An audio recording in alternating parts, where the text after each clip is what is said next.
राष्ट्रीय शैक्षिक अनुसंधान और प्रशिक्षण परिषद के केंद्रीय शैक्षिक प्रौद्योगिकी संस्थान द्वारा प्रस्तुत है नन्हे मुन्नों के लिए प्रोफेसर कृष्ण गोपाल रस्तोगी द्वारा रचित कहानियों पर आधारित गीतों की श्रृंखला कथा गीत। कथा गीत, कथा गीत, कथा गीत, कथा गीत।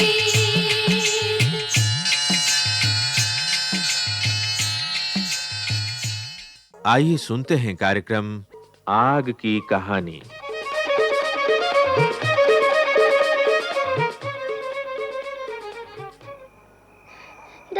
दादी माँ, देखिए ना भैया मुझे माचिस नहीं जलाने दे रहा। भैया ठीक ही कह रहा है बिटिया, तुम अभी बहुत छोटी हो, तुम्हें माचिस नहीं जलानी चाहिए। लेकिन दादी माँ, मुझको तो जलानी है। क्या करोगी माचिस जलाकर? मैं भी माँ की तरह चूल्हा जलाऊंगी, रोटी सब्जी बनाऊंगी। नहीं तो दादी माँ नहीं तो क्या? नहीं तो मेरे गुड्डे गुड़िया को कच्ची रोटी और कच्ची सब्जी ही खानी पड़ेगी। दादी माँ। वाह बिटिया वाह, खूब जानती है आग का उपयोग। ओह दादी माँ, लाइट चली गई। हाँ बेटी, लाइट तो गई। भैया लाइट चली गई। अरे चिल्लाओ मत, मैं अभी माँ से मोमबत्ती लेकर आता हूँ। हाँ लाओ जल्दी। ओह दादी माँ, आप किधर गई? डरो मत मुन्नी, मैं भी यही हूँ, लेकिन अंधेरे में तुम्हें दिखाई नहीं दे रही हूँ। ये लो, अब भैया भी मोमबत्ती लेकर आ गया। दादी माँ, लाइट चली गई तो हमने फौरन मोमबत्ती जला ली। और माँ ने भी रसोई घर में लालटेन जला ली। ये माचिस तो बड़े काम की चीज है। उस वक्त की सोचो, जब दिया सलाई या लाइटर नहीं होते थे, आग जलाना कितना मुश्किल काम था। अच्छा दादी माँ, क्या पहले मनुष्य को आग जलाना नहीं आता था? तो फिर वो खाना कैसे बनाता था? बेटा, बहुत पुरानी बात है। जब मनुष्य ने आग जलाना नहीं सीखा था, वो कंदमूल कच्चे ही खाता था। अच्छा। यहाँ तक कि आदि मानव कच्चा मांस ही खाता था। फिर आग की खोज कैसे हुई दादी माँ? बेटा, आग तो प्रकृति में पहले से ही थी। हमने आग की खोज नहीं की, बल्कि प्राकृतिक वस्तुओं से ही आग जलाना सीखा। देखो, ऐसा माना जाता है कि विशेष चकमक पत्थरों को आपस में रगड़ने से चिंगारी निकली, और फिर आग जलाना मनुष्य ने अचानक ही सीख लिया। चकमक पत्थर से?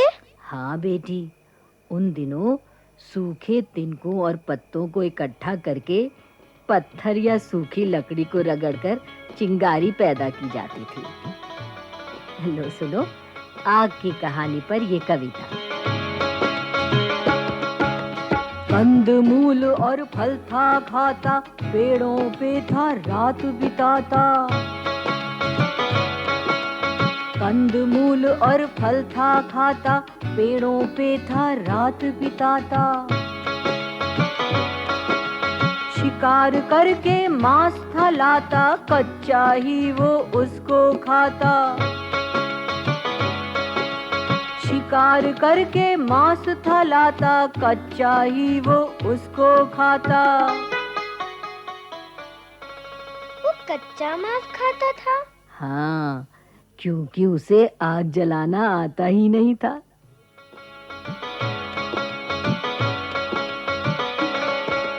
पत्थर से पत्थर को रगड़ा, सूखे पत्तों ने आग को पकड़ा। पत्थर से पत्थर को रगड़ा, सूखे पत्तों ने आग को पकड़ा। हड्डी से हड्डी टकराना सीख लिया था आग जलाना।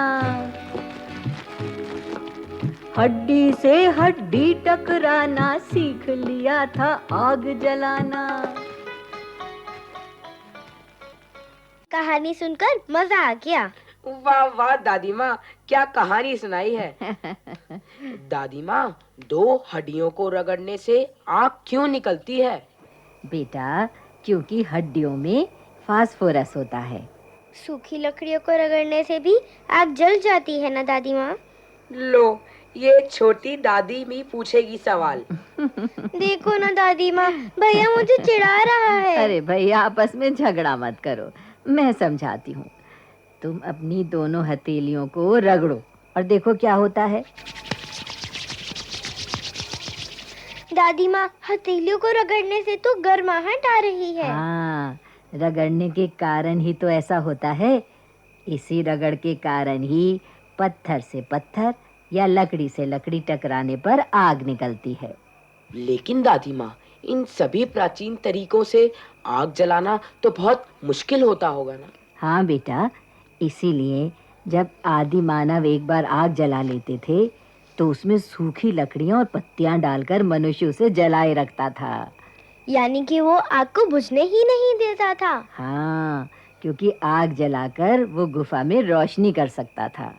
आग से जानवर भी तो डरते थे ना दादी माँ? हाँ, इस तरह जंगली जानवरों से उनकी रक्षा भी हो जाती थी। दादी माँ, आग तो हमारे लिए बहुत जरूरी है। हाँ हाँ दादी माँ, आग के बिना तो जीवन बहुत कठिन रहा होगा। हाँ बच्चों, तुम बिल्कुल ठीक कह रहे हो। आग न हो तो क्या हो हाल, कैसे पकेंगे चावल दाल। आग न हो तो क्या हो हाल, कैसे पकेंगे चावल दाल। पतली हो या हो मोटी, नहीं सिकेगी कोई रोटी। पतली हो या हो मोटी, नहीं सिकेगी कोई रोटी। कैसे लोहा पीटे लोहार, आभूषण कैसे गढ़े सुनार। कैसे लोहा पीटे लोहार, आभूषण कैसे गढ़े सुनार। सिकुड़ेंगे फिर ठंड में हाथ, बहुत जरूरी है ये आग। सिकुड़ेंगे फिर ठंड में हाथ, बहुत जरूरी है ये आग। आग की कहानी।